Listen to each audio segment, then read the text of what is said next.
И денеска повреден пешак на улица. Станува збор за 55 годишна жена која се здоби со повреди во сообраќајна несреќа што се случила на улицата Брегалничка во приградската населба Балканска. Викендов во Штип на улицата Радански пат возач удри во 6 годишно дете. Се наоѓа на Скопска клиника. Безбедноста на пешаците е загрозена.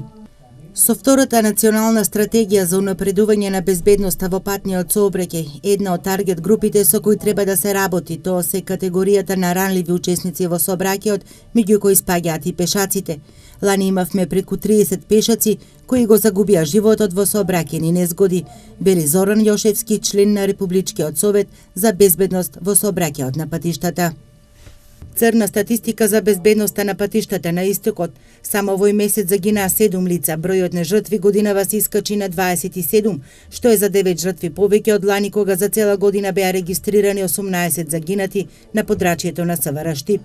Ке проработили свеста кај возачите по бројните апели на полицијата за почитување на сообраќајните правила и прописи.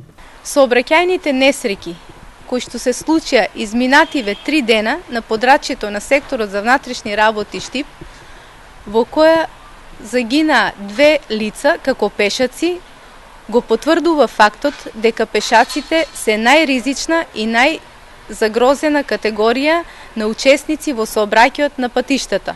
Затоа апелираме до сите учесници во сообраќајот доследно да ги почитуваат сообраќајните правила и прописи, особено брзината на движење, бидејќи таа е една од најчестите причини за случување на сообраќајни незгоди со потешки последици.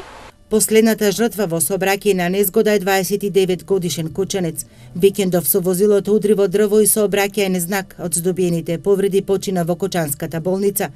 Кај Свети Николи и кај Крупиште беа прегазени пешаци. На патот кон Делчево загина семејство. Радовишенец загина на патот Штип Радовиш кај Клучката за Неготино.